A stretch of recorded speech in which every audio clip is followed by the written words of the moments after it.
Bonjour et bienvenue à la rencontre de parents virtuelle pour la classe de première et de deuxième année. Premièrement, je tiens à vous rappeler qu'on veille à la sécurité de tous. Je porte un masque en tout temps et puisque le port du masque n'est pas obligatoire pour les élèves de première et deuxième année, je dois aussi porter la visière lorsque je m'approche d'eux. Il est impossible aussi que vos enfants fassent tout de façon autonome à cet âge-là.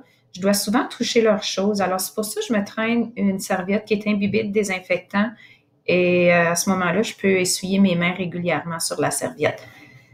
On a aussi une station dans la salle de classe pour nous désinfecter les mains.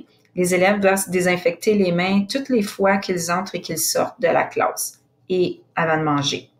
De plus, on va à la salle de toilette en groupe 2 fois par jour et à ce moment-là, je m'assure que les élèves lavent leurs mains avec du savon et de l'eau. Sur la cour d'école, les élèves ne peuvent pas jouer là où ils veulent. Ils doivent rester avec leur classe à l'endroit désigné. On fonctionne avec un système de rotation. Par exemple, la semaine 1, les élèves peuvent aller jouer sur le gros jeu. La semaine 2, c'est les balançoires. Semaine 3, terrain de basket. Et on recommence. En ce qui concerne mon système de gestion de classe, je fonctionne avec un système de points. Je donne des points avec un dabber de bingo pour leur bon comportement ou leur beau geste. Puis, tous les lundis, les élèves qui ont accumulé 10 points se choisissent une récompense ou peuvent choisir de garder leurs points et de les accumuler jusqu'à 30 pour pouvoir aller dans la boîte à surprise dans les prochaines semaines. Le vendredi, les élèves ont un temps libre. Ils ont toujours hâte à cette période en fin de journée où ils seront libres de choisir l'activité de leur choix. Même s'ils doivent rester à leur pupitre, ils ne peuvent pas se déplacer dans la classe, ils adorent ça quand même. Vous avez aussi commencé à recevoir l'agenda dans le sac d'école de votre enfant. Si vous pouvez le signer tous les soirs, ça serait très apprécié. Comme ça, je vais savoir que les messages se sont rendus.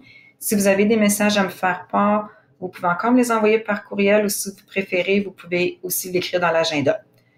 Ce serait important que vous écriviez vos messages sur la page de droite et non sur celle de gauche parce que sur celle de gauche, c'est là que votre enfant écrit ses devoirs, puis il devient tout mêlé là, quand il n'y a plus de place pour écrire ses devoirs. Pour ce qui est des devoirs, ça va être surtout des devoirs de lecture, puis des activités avec les nombres, comme celle que j'ai remis dans le porte-document mauve. C'est choisir une activité par soir, environ 5 minutes parmi la liste là, qui est ici, puis la pratiquer. Et le lendemain, tu en choisis une différente, tu la pratiques à nouveau. Puis quand le concept est acquis, ben, on n'a plus besoin de le pratiquer.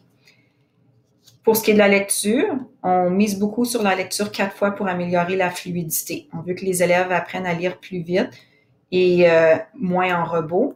Si vous trouvez qu'il y a encore un robot après 4 fois, on peut augmenter le nombre de fois qu'on lit le texte aussi. J'aimerais qu'on encourage nos enfants à s'autocorriger. Au lieu qu'on leur dise la réponse, on peut leur poser des questions comme est-ce que ça fait du sens ce que tu viens de lire? Ça sonne-tu bien? Peux-tu étirer les sons ou retourne à ta comptine?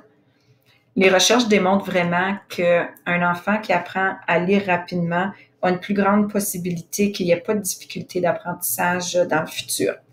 Et puisque je trouve ça très important, la lecture, j'ai étudié une méthode dans le passé qu'on appelle la méthode café, qui veut dire C pour compréhension, adéquation, fluidité et étendue de vocabulaire. Puis j'adore cette méthode, puis ça fonctionne vraiment bien parce que les élèves, on les inclut dans l'évaluation de leurs habiletés en tant que lecteurs. Je prévois la débuter très bientôt. Je tenais à vous en glisser un mot au cas où votre enfant vous parle de café là, à la maison pour que vous sachiez qu'on ne boit pas de café à l'école. Là. C'est vraiment de cette méthode-là qu'il s'agit. C'est une méthode qui est vraiment individualisée et ça apporte l'élève à choisir des livres à son niveau, à se fixer lui-même des objectifs pour répondre à ses besoins. On va travailler une stratégie à la fois et lorsque la stratégie sera maîtrisée, on va passer à une autre. Évidemment, les stratégies ne seront pas les mêmes pour tous les élèves. J'ai pas vraiment le temps de vous en dire plus à ce moment. C'est pourquoi j'ai placé un petit résumé, puis de la méthode café. Et ceci termine ma présentation. Si vous avez des questions sur quoi que ce soit, n'hésitez pas à me les faire parvenir par courriel et ça me fera un plaisir de vous répondre. Merci et bonne soirée.